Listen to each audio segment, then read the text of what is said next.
What is going on, everyone? Welcome back to another edition of the Breakdown Sportscast. I'm your good friend and host, Kory Willis. Hope everyone is doing well on a Tuesday, almost near Christmas. So I hope everyone is getting ready to be with their friends and family. I hope you guys have already started traveling. I hope you guys travel safely. If you haven't started already for the holidays, be safe out there as well. And yeah, guys, hope everyone is doing well today on a Tuesday. Well, as we're recording this on a Tuesday, hope you guys are Yeah, doing so it well might be might on be a Wednesday. Wednesday, it might be Yeah, Thursday, it might be exactly. Friday. Right. It might be after, might be during Christmas, after Christmas. Who knows? But yeah, guys, I hope you all out there are doing well today. As always, guys, we appreciate you all listening in on the show. If you want to follow us, you can follow us on social media. We're on X, Instagram, TikTok at BD Sportscast. You can find all of our content there. If you want to listen to all of our past and present episodes of the Breakdown Sportscast, you can listen to us on a bevy of your favorite podcast applications, whether it's Spotify, Apple Podcasts, you name it, we are on there. Just type in the Breakdown Sportscast and you can find all of our content. And also, we appreciate you guys' support here on our official YouTube channel and also on our official Twitch channel at Breakdown Video Game Cast. We appreciate all of your support. Leave a like, comment, and subscribe to the videos. Share it with your friends. All of that great stuff. It definitely helps out the algorithm as we're trying to get more and more people involved here on the channel and build a great community that loves the world of college football, like I know you good folks listening in today do as well. So definitely do all of that. Of course, we're trying to get to 100 subscribers. If we can do that, we can put your name into a raffle for a chance at some free swag courtesy of Chris and myself as a token of our appreciation for you guys supporting us since we started this whole YouTube journey and beyond. So, yeah, guys, we very much appreciate you all's support with the show. As always, you know I'm with, guys. I'm with my good friend and co-host. He is Chris Bolton. Chris, what's going on, man? Nothing much, nothing much. Ready for some good eating. As always, some good food that's going to be on display for Christmas Day. Ready for the fam. Um, just excited for a good time. And then, once we enjoy each other's company and then get tired of seeing one another, it's time for football. So college football. For these playoff games right around the corner. So, but now I'm excited. It's always a fun time of the year. So, it should be a good time. Hope everybody has a good time with their fam, and then hopefully these games live up to the billing as well, Kory. Agreed, Chris. I feel like these four games that are coming up in the quarterfinal of the CFP are going to be some of the most entertaining games that we're going to see this season. Like we're going to see a lot of these teams try to knock one another out of this thing, and it makes for great television. This is the reason why they wanted to have a 12-team playoff. We'll see if they go to 16 in the future, but these last 2 years, Chris, of watching the 12-team playoff, it definitely has brought in a lot of excitement to the game. We can say about a lot of stuff that has played college football for negative purposes, but I can honestly say that the 12-team playoff has brought the entertainment value up, especially when we get around these quarterfinal and semifinal games. Yeah, definitely. I agree. Mm-hmm. So yeah, man. Yeah, it's definitely gonna be some great games, of course, and yeah, I just can't wait for these games to happen. And by the time after the holidays and New Year's, we'll definitely be back talking about it and breaking down um, the semifinal games. Getting ready Yeah. for that. In the meantime, in between time, Kory, we get to discuss how we think things gonna play out. Exactly. Exactly, man. So, hey, it's the perfect time before Christmas, getting prepped up, primed for some of these big games indeed. So, yeah, guys, just like Chris said, it's almost time for those quarterfinal games, and we are here to deliver our thoughts on some of those games. So, the quarterfinal CFP games. We'll go ahead and start off with the first one, Chris, is going to be on New Year's Eve. Miami taking on Ohio State. The line has OSU as a 9.5 point favorite. Over under is at 42.5. So, who you got in this one, Chris? I know we had kind of talked about it a little bit off air, but yeah, this is gonna be a hard hitting game. I Yeah, I can't wait to watch it. yeah. You know, I think there's potential for both offenses to have a good game, for them to hit the over mark. For some reason, though, I feel like this might be a battle. I think this might be I don't think it's gonna be as much of a rock fight as the A&M game. It could be a little bit of a rock fight like the OU Alabama game to an extent. How that was, at least the first rendition for sure.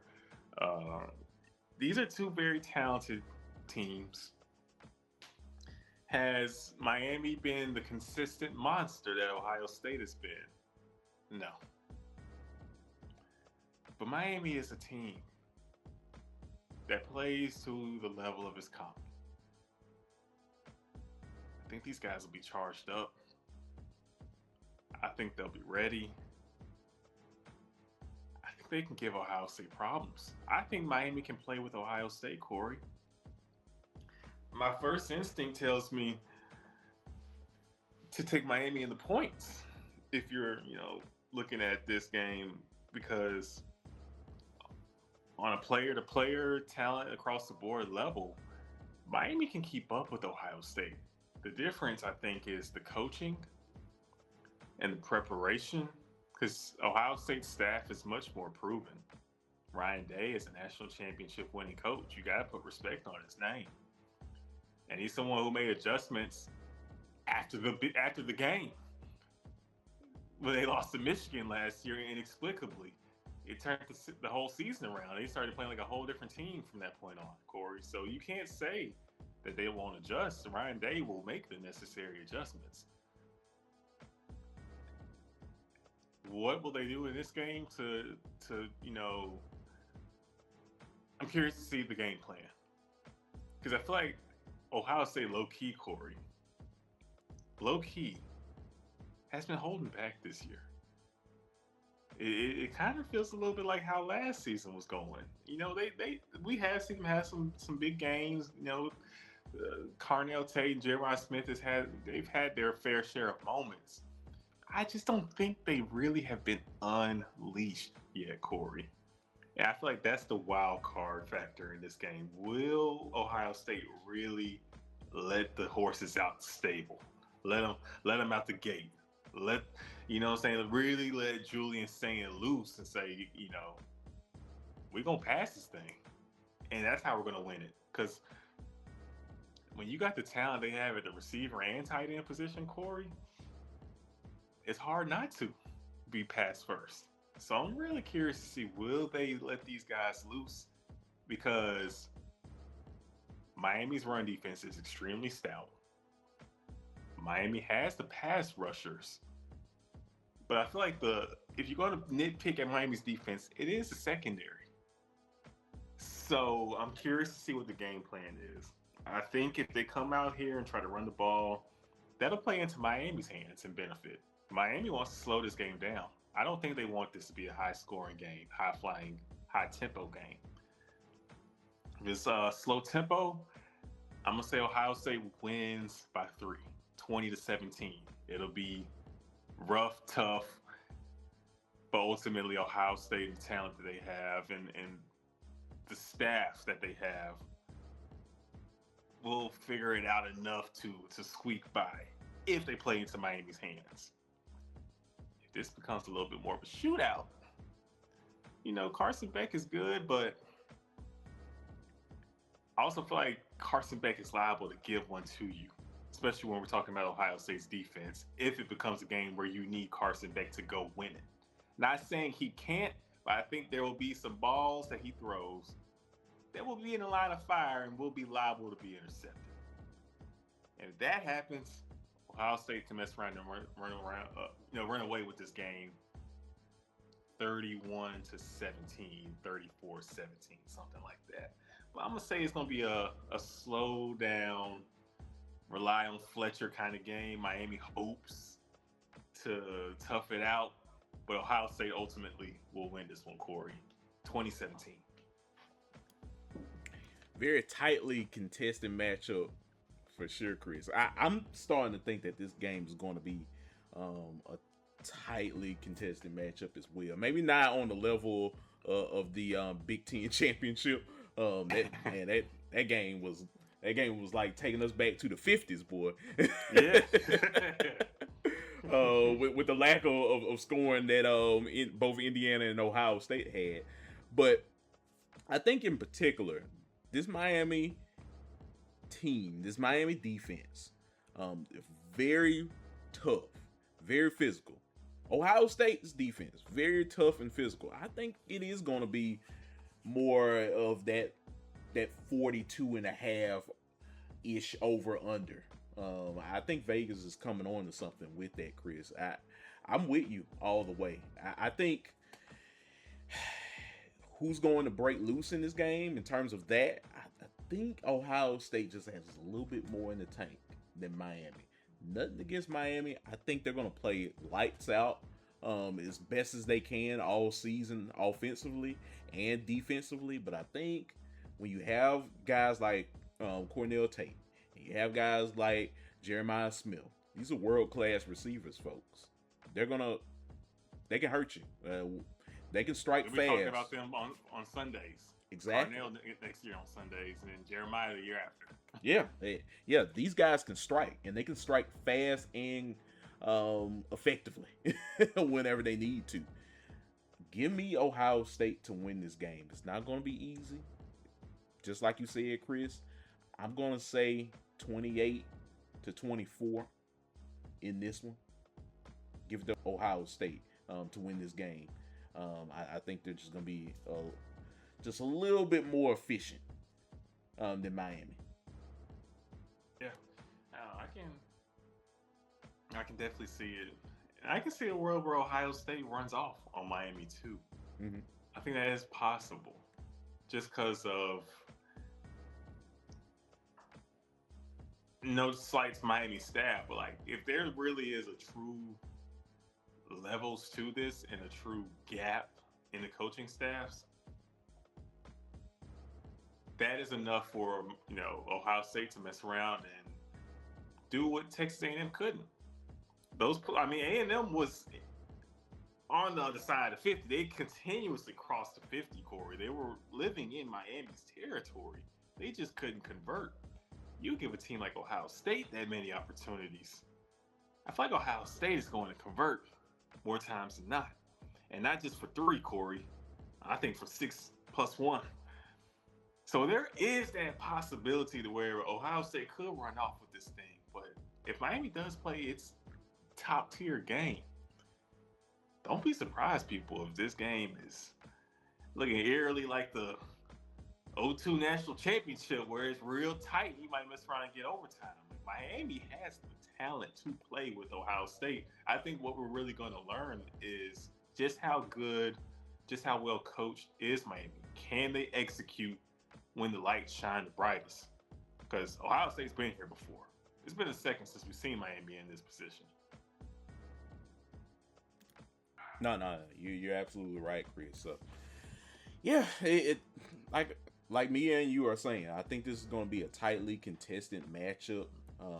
Miami's never been quite in this position in quite some time.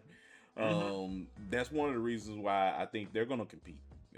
This team got over the hump by beating a really good Texas A&M team that we can honestly say, they could have been in this thing, taking on Ohio State, but ultimately it was Miami that came out with the victory. So yeah, I think Miami, they're gonna try. They're gonna try their best to win this ball game. They're gonna probably pull out some trick plays, some things that they haven't done this season to that many opponents, and they're gonna see where the chips lay.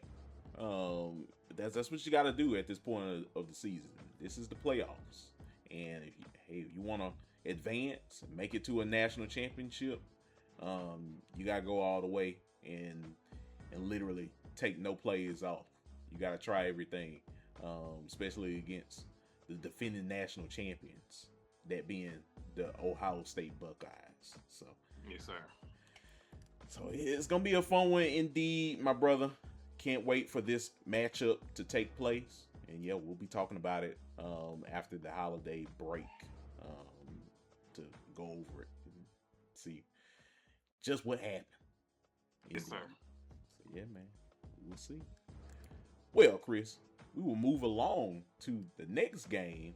We have Oregon taking on Texas Tech. Should be a fun one.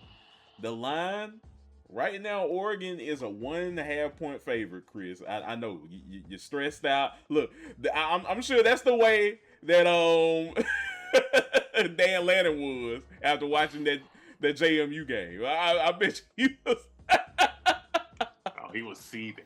Oh my gosh, I love to be a fly on the wall, listening to that locker room speech after a game like that. But no, Chris. The line 1.5 in favor of Oregon. The over under is at 52.5. So, what are your thoughts, Chris? I know you got Oregon winning this one, but hey, this Texas Tech team, this defense in particular, is really good, really stifling. I'm sick picking against Texas Tech, Kory. My heart wants Texas Tech to win this game. I'll be rooting for Texas Tech to win this game. I'm gonna just be straight up with you. I love Texas Tech this season. We've highlighted this team since the offseason, and they have exceeded expectations this year. Um, but I feel like Oregon, across the board, Oregon is more talented than Tech. Tech has increased the talent level, especially on defense. Just a lot this past off season. You know, they're taking things to another level. But Oregon, man, Oregon's got some dogs. I mean, they've been bringing guys in the portal. They could recruited at an elite level, just year in and year out, top 5, top 8 classes. The best of the best coming to Oregon. And I feel like they won't have the ability to let up off the gas in this game, Kory. This game will require 100% concentration and Oregon playing to the best of its abilities. And I just feel like Oregon's peak is a little bit better than Texas Tech's best performance. If these two teams go to give each other their A+ game, I just feel like Oregon's A+ game is just a little bit better than Tech. Now, I will say though, what has me having reservations about this game and also like feeling like Tech really has a real chance Tech has been consistent, Kory. Every week, no matter who they have played, if they were supposed to whoop you, they whooped you. There was never a stinker. They had a game against Arizona State where your starting quarterback doesn't play. I'll give you a pass in that situation. But everyone else, they were projected to win the game by 13 points. They would come out here slaughtering people by 28, 31, 35. They didn't play against the highest competition, but who they played against, they played the way they were supposed to play against them. I just don't know if that's going to be able to translate against Oregon. Oregon's dynamic. I can't wait to see the battle of Oregon's offensive line against Texas Tech's front seven. It's going to be absolute cinema because Texas Tech's defense, I feel like it's an SEC Big Ten level defense. The stats say so. Of course, it's hard to grade them against the competition that they've played this year because they haven't played against the top tier teams. But I'm a big, firm believer in Texas Tech's defense. I just think when Oregon is firing on all cylinders, Kory, it's just a little bit better. Give me the Ducks. Final score. Oh, man. It's hard. 34-28, Oregon. Okay. Very bold, my friend. Hey, look, Oregon, this is a big opportunity for Oregon. Dan Lanning needs this sucker. He needs this one. This is probably much bigger for Oregon to win this game than it was for Miami last week to beat Texas A&M. That's the magnitude in both of those programs right now. Mm-hmm. Dan Lanning has he's definitely goofed it in these games. Like he hasn't lived up to the hype. I think we should say, Chris, in the last couple of years, he hasn't won one of these. Texas Tech, a great opportunity to get over the hump by taking that Texas Tech Red Raiders team to the woodshed. They have a good defense. They have a really good offense, Chris. This is Oregon. This is the University of Oregon. Mm-hmm. Can they do it? For me, I gotta say it, Chris. I think Texas Tech is the better team. I think this defense isn't playing no games with nobody. I think they've been a little bit disrespected here and there by probably some of the other conferences. Mm-hmm. Hence, SEC and probably the Big Ten as well, in terms of can Texas Tech really play with the big boys? I think they can play with the big boys. I think you're going to see that firsthand in this game. Give me Texas Tech to win this one because, man, a pissed off Bear Morton that's just slanging the rock everywhere, Chris, to those receivers. I know. I like Texas Tech's chances. I know. Caleb Douglas, a really good receiver. Cameron Dickey has really held his own this season. Virgil. Yeah. Like all of these guys. Yeah. Like they've been very, very consistent this season with what they do. I don't want to pick against them. I know, man. Look. Reggie Virgil, Cameron Dickey, all of these guys, Jacoby Williams, like all of these guys have been producing this season.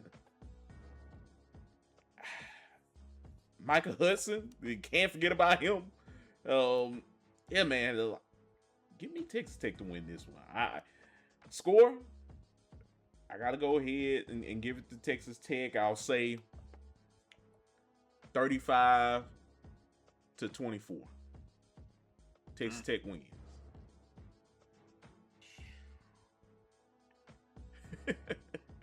I want to live in a world, Chris, where Oregon definitely gives Texas Tech a run for their money. But man, I think Oregon could be underestimating Texas Tech in this one. I think this game might be the story of the quarterfinal. Texas Tech is for real, and they're gonna showcase for real. Texas Tech is for real, and they will require Oregon to play a high-level game to win this. Absolutely. I don't think Dan Lanning, after what happened Saturday and how they finished, I think he's on them boys. He's on them like white on rice. He on their ass like back pockets. He on their ass like a supervisor. he on their ass like Michael Irvin with that trash can last week. Yeah. He's the belt and Oregon's the ass. Man, I think Oregon's gonna come in ready. They have to. There's a lot on the line. Now, where we could see Oregon fold is if Texas Tech gets off to a hot start and gets ahead early. That's what that could be very interesting because Oregon feels a little front runnerish. I'm not going to call them front runners because I don't know that to be for certain. But they do feel like a team where everything's going good. It's all good. I'm curious to see if they can battle back and if Texas Tech presents the opportunity for them to have to battle back and win. Because that defense is stout and tough. So we'll see. But I'm just going to trust, I guess you would say, the brand name. In the words of Denzel Washington, it's Blue Magic. It's a brand name. You know what I'm saying? I'm going to trust that brand name of Oregon. And say the Ducks, Dan Lanning, gets a much needed win and can breathe easier, sleep better at night after getting a hard-earned victory against the Red Raiders. Nice. We will see, man. We will see. Look, these games, man, I think they're going to be very interesting. They're going to be filled with a lot of defensive stops and just crazy plays, of course. I mean, this is the playoffs. Why would it not? But I think when you're looking at just this game and of course, like the Ohio State game between Miami, I think these games are going to be very highly contested, tough physical games that it's just gonna come down to who's tougher at the end, who has a lot more in the tank. For me, in this one, I think Texas Tech has a little bit more in the tank. I think they can be a little bit more creative than Oregon can, and that could be an issue for Oregon. Are they totally out of it? No, Oregon can definitely find a way to beat Texas Tech. But if I had to put money on it, I think Texas Tech can win the game. So, we will see. We will see. Look, we'll see. That's the reason why they play the games, Chris. It's what they always tell us. So we'll see what happens indeed. Well, we'll move on, Chris. We got two more games. We have this game. Alabama taking on Indiana. The line has Indiana as a 7-point favorite. The over-under is at 48.5. So they're already telling you, like, look, this game is going to be in the 20s for both teams. So, hey, like I just said, another tightly contested game. I think this game is going to personify that. I think Kurt Signetti is going to draw up something that Kalen DeBoer can't cash. And hey, we've talked about Alabama all season, Chris, and in their ineptitude of running the football. This team cannot run the football to save their life. they're going to need to run the football to save their life in this game. Because if they don't, it's gonna be OV. that's all I gotta say. So, what are your thoughts about this game overall, Chris? Who are you leaning towards in this one? Definitely leaning towards Indiana. Mm-hmm. Much more. I feel like they're a much more trustworthy team. Mm-hmm. A team that seems to be much, more consistent than Alabama has been this season. Um, Now, what I'm interested in seeing is how this team looks on defense, because we have had some key injuries come up since the Big Ten championship game. Lose, also a big piece of the D line. How will Indiana look? Will that open things up for Alabama to run the football a little bit better? Um, if if Alabama can run the ball and has a balanced offensive attack, Kory, that changes things. And I think that's a real possibility we do need to talk about possibly happening. Because this will be a different Indiana defense we'll see. I know that it's a great unit, but when you lose a marquee player on your defense, and now we're throwing some guys in who were just subbing in and getting some reps throughout the season, now you got to play a lot more than what you had before. That can throw things off a little bit. Can Alabama take advantage? Alabama has guys on the outside that can make plays. Indiana is very well coached on both sides of the ball. But Alabama does hold a talent advantage. There is a world. There is truly a world. But yes, Indiana has been great during the regular season. I feel crazy saying this, Kory, but there is a world where Alabama low-key can maybe put it on Indiana.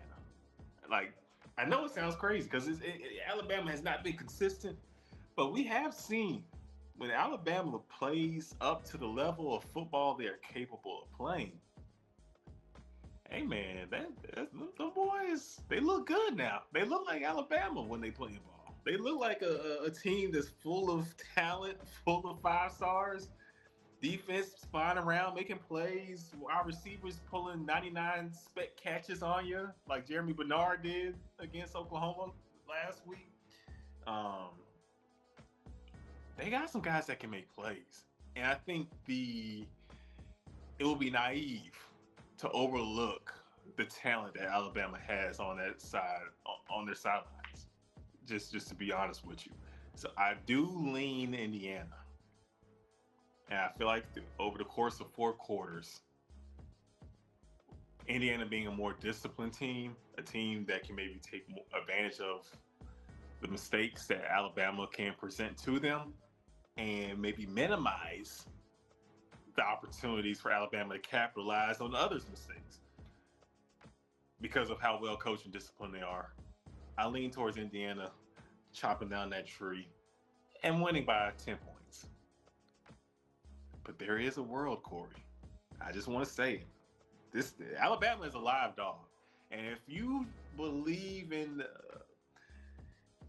the talent Alabama has, and the SEC being battle tested in the SEC schedule, because the Big Ten might be more top heavy, but the week by week grind and the schedule that Alabama played was a tougher schedule than Indiana's. I can see how someone would say Alabama will win this game. I see the pathway. I'm picking Indiana, but I cannot emphasize enough that I do, and you know how down I've been on Alabama this year. They learned that they gained a lot of respect from me for how they stayed composed and righted the wrong, righted that ship against OU on the road. Gotta keep that and have that in your head when thinking about this game. Alabama's a very live dog. Yeah, yeah. That's one of the things, Chris, where I can't deny it. They went into Norman beat Oklahoma, and yeah, now they're in this position about to take on Indiana, a team that's almost looked unbeatable pretty much this season. Yeah, but it's also has not proven themselves in the playoff. you're right. You're absolutely right. So, look, are we sure they're not a regular season team? If you have questions about Indiana, those are the kind of questions people are proposing. Mm-hmm. No, and look, that's valid. That's valid. Look, Alabama's been there before. Indiana has not, and that is the biggest thing where we can look at this game coming up and say, hey, these guys, maybe not these guys in particular, but the standard that's been set at Alabama has just been in a higher standard than at Indiana. Let's be honest. Let's keep it a book. Yeah. With that, these guys can definitely flip the switch, Chris, turn it on, and play lights out for all 4 quarters. They did it against Oklahoma. People had counted them out. I'm not gonna lie, I was one of the people that had counted them out. They made me eat crow. Kayla DeBoer made me eat crow and say, look, do we still have you in the playoff discussion now? Well, they got through the first round. Here they are in the quarter final, looking to make something shake. And Kory, sometimes it ain't them playing great for 4 quarters. Sometimes them suckers give you the craziest 2.5 quarters you have ever seen in your life. You were like, who is this team? They will be playing on a Super Saiyan 3 level for 2 quarters. And sometimes that's enough to win the game. Like if you get a full 4 quarters of peak Alabama, that is a team that people were predicting preseason to win national championship. Now, if we get 4 quarters of Alabama being Alabama against this Indiana team, hey, we got a game. We got a game. I just don't know if we're going to get 4 quarters of that, though. Yeah.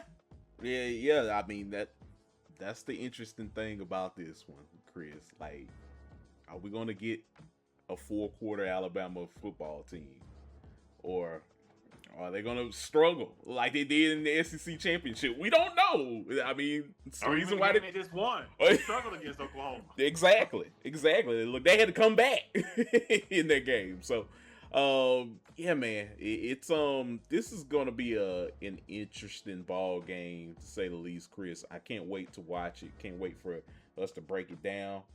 Of course, this is I can't tell you. If I had to pinpoint what the score would be, man,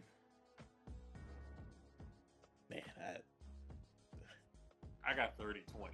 30-20? 30 to 20 Indiana. All right.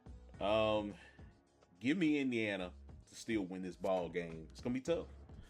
But give me Indiana to win this ball game 28-24.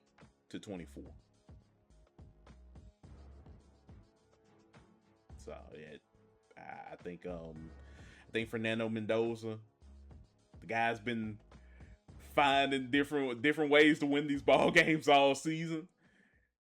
Different plays, the pick out of the hat.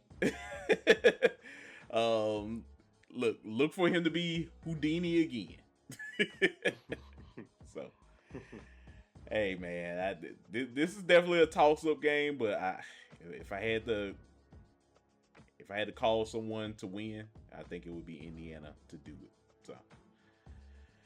So yeah, man, it's gonna be an interesting ball game. I can't wait for this one to conclude, just so we can see what happened, the aftermath. Right. Did Alabama find a running game? Did Indiana torch Alabama's defense? Like, what happened? I want to know these things. Yeah. So yeah, man. Alabama's secondary is liable now to get beat. Yeah, they are. We've seen them have some breakdowns in coverage. We've seen Indiana's wide receivers make some spectacular plays. Mm-hmm. So yeah, the wide receivers, DB battle for both teams will be very intriguing and fun to watch. Right. So yeah, man. Can't wait to see what happens. Should be a fun one indeed. So yeah, man. Well, we will now talk about our final game, Chris, on Mm-hmm. today's final episode of 2025. Mm-hmm. Georgia, Ole Miss, Sugar Bowl. Mm-hmm. The line has Georgia as a 6.5 point favorite. Over under is at 55.5. Mm-hmm. Well, Chris, you being a Georgia fanatic, Mm-hmm. taking on those rebels, yeah, the Lane Kiffin list rebels, and now brought to you by Pete Golden, the new and improved Ole Miss squad. What's going to be different in this game that we didn't see in the regular season, Chris? Because look, we saw a high scoring game in the regular season. Are we going to see that again? And why?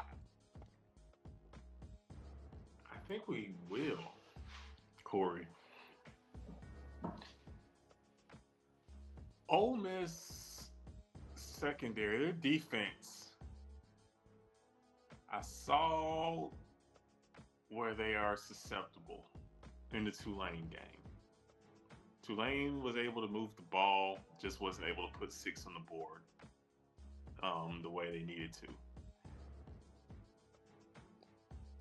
Georgia they have proven to be able to put points up on this Ole Miss defense. It's a good unit. It's not a bad unit. It's not an average unit. It's a good unit. But it's not the unit they had last year, Kory. That defense they had last year was low-key scary. And if Ole Miss had made the playoffs last year, they could have been doing what Miami did right now. You know what I'm saying? Like they could have been that kind of team with the talent they had last year. This year's team is a better team in the sense of execution-wise, especially offensively. I don't think they're as dynamic as they were last year, but they do put up points and they execute what they want to do.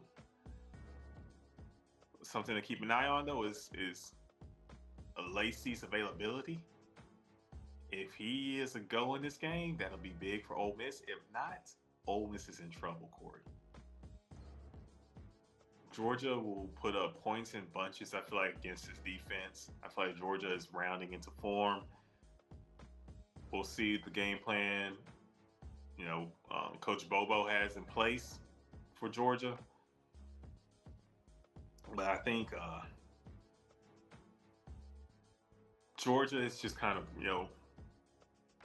this is just a standard, typical moment where Georgia plays to the level of play that's required, the expectations, and this is foreign territory for Ole Miss. I don't say that to say Ole Miss can't compete and give Georgia a great game and just become a back and forth affair like the regular season game was, because it can be. It can be that kind of game. I'm just not sure that it will be. I don't feel like it will be. I think eventually Georgia will pull away. I can see this being maybe closer in the first half. But I think at some point, as Georgia always does, Georgia adjusts at halftime. If there's something working for Ole Miss, I think the necessary adjustments will be made. And I just feel like the Bulldogs will do what they do, and get the win. So I see Georgia winning this game. I'm going to say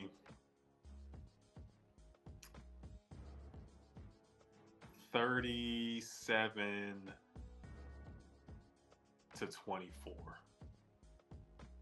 I think Ole Miss does have some success on offense, But ultimately,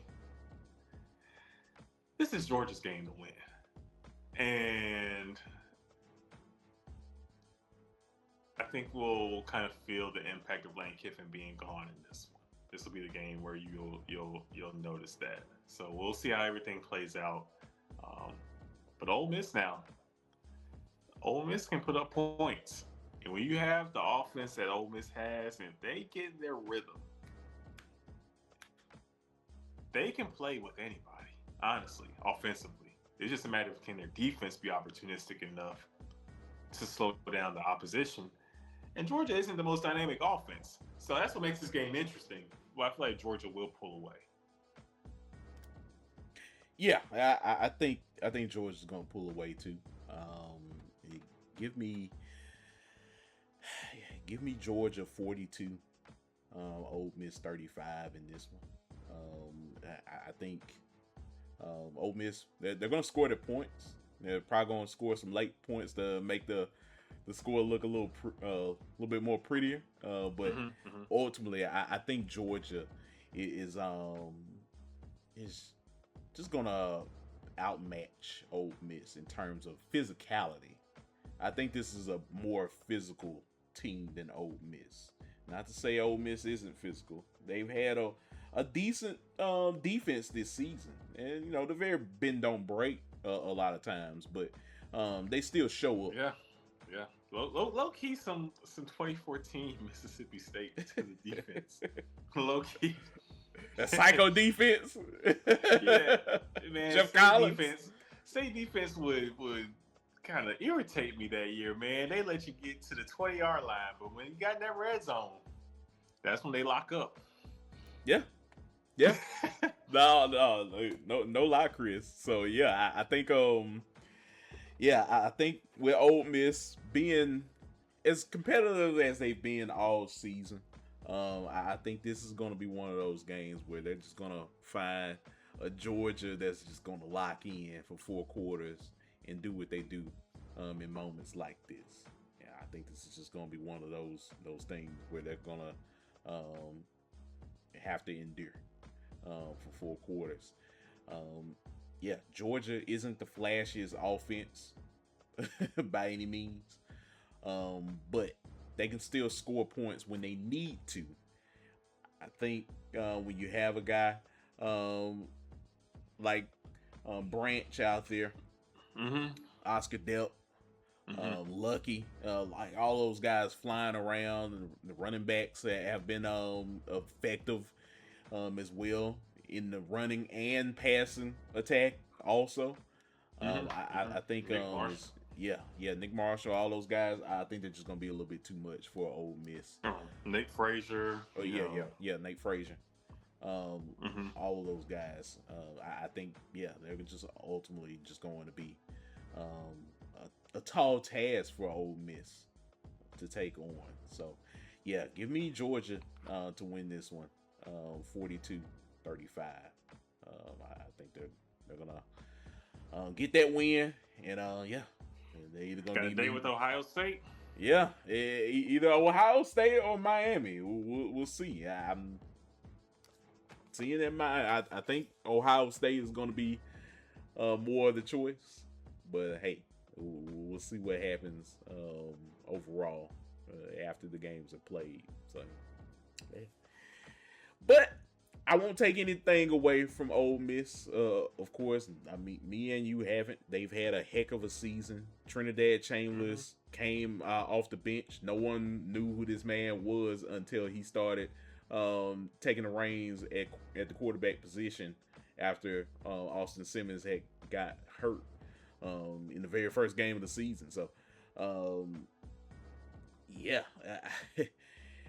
think what you can take from this as an Ole Miss fan is, hey, you got to this moment. You got to another Sugar Bowl. It seems like every other year, Ole Miss is making it to a Sugar Bowl, and you can build off of a season like this. So. Yeah, you definitely can. But also, too, I'm gonna be honest with you, Kory. I don't think Ole Miss fans are satisfied with. They don't want to lose this game. It's Ole Miss against the world. Truly, that fan base is against the world right now. Yeah. Everybody is doubting Ole Miss. Everybody assumes Georgia will win. I think if you talk to every 4 out of every 5, will tell you Georgia's going to win this game. Mm-hmm. Yeah. Nah, If they mess around and win this, though, man, that's going. I'm telling you, stay off your social medias. Ole Miss fans gonna be barking. You ain't gonna hear the end of it. No, you won't hear the end of it. that you won't. That you won't. Oh my gosh! Like, you imagine they win this ball game. Like, they may literally drive into Mississippi State message boards and just heckle all these people. It's just like, look, you counted us out. And tear down the field goal post. It end up out there in the Oxford Square, and the game wasn't even played at Vaughn. Oh, they my might God. go do that themselves if that happens, if they beat Georgia. Oh man, look, you're gonna be getting all of this hoopla in Oxford. Ole Miss in the national semifinal, Kory, in the Final Four. Meanwhile, Chris Beard is gonna be looking at the football team like, man, y'all just stealing my shine. Yeah, we supposed to be in the Final Four, not y'all. That's what I do at basketball, is make Final Fours. Exactly. Yeah. Right. Get out of here. Oh man. But no, you're absolutely right, Chris. Look, we'll see. We'll see what happens. Does Ole Miss have anything left in the tank, Chris? Do they have one more trick up the sleeve to make this interesting this season? We'll see. I feel like Ole Miss's offense might be a little more dynamic than Georgia's. So, I agree with you on that. So that's what makes it interesting now, because when Ole Miss is Ole Missing, they tough now. they don't miss. They tough now. Mm-hmm. They are. Look, Georgia knew that firsthand in between the hedges earlier this season. So, hey, anything can happen. Anything can happen, Chris. This is why you play the games. And yeah, we'll see what happens. Yes, sir. So, yeah, man. Well, those are the games, Chris. Those are the quarterfinal games of the college football playoffs. Like I said, I can't wait. I know you can't wait, my brother, to see what happens. I know you're going to be glued to your television screen, seeing what happens with Georgia and Ole Miss, seeing what happens in this Ohio State, Miami, Orange Bowl matchup. It's going to be a heck of just a weekend, Chris. Well, not the Orange Bowl. They're gonna be in the Cotton Bowl Classic. Orange Bowl will be Oregon and Texas Tech. That's gonna be my favorite game. I can't wait for that one. So yeah, man, it's gonna be an interesting time indeed. When we come back, we got a lot to talk about in the aftermath of all these games. Oh man. Well, good sir. Appreciate you as always. Want to get you out of here, man, so you can enjoy your holiday break. Well deserved, of course. All you good folks at home listening. We'll let you guys enjoy your friends and family as well. But yeah, we got some outros, Chris, before we get out of here. Let the good folks know where they can find you on social media. Yes, sir. You can find me on X at Chris_Bolton_12 and on Instagram at Chris.Bolton_. Holla at you, boy. Awesome. And yeah, folks, you can find me on X at Listen to KSW. I'm on there talking college football, professional wrestling, all of that great stuff. So yeah, definitely follow me on there. But yeah, guys, as always, we appreciate you all's support. Feel free to tell your friends about us. Leave a like, comment, subscribe. Let us know which bowl game you're excited about watching in the quarterfinals, or it doesn't even have to be the quarterfinals right now. As we're recording this on a Tuesday evening, we got Coffee Frisco Bowl. Dan Mullen playing right now. So look, we done seen it all. Xbox Bowl, Bush's Baked Beans, Boca Raton Bowl. I ain't even know that was a bowl game. We got all kinds of bowl games. I know. It's the gift that keeps on giving. But yeah, guys, I hope you all enjoy your friends, enjoy your family, stay safe out there during the holidays. Open up some great gifts and eat some good food and watch some great college football, just like we will. And we'll be back in 2026. By that time, we'll know who'll be going to the semifinals of the CFP. So yeah, guys, I hope you all have a very Merry Christmas, Happy Holidays, Happy Kwanzaa, all of that. And yeah, we will catch y'all later on in 2026. But until next time, I'm Kory Willis. He's Chris Bolton. You are listening to the Breakdown Sportscast. Happy holidays, guys. Peace. Peace.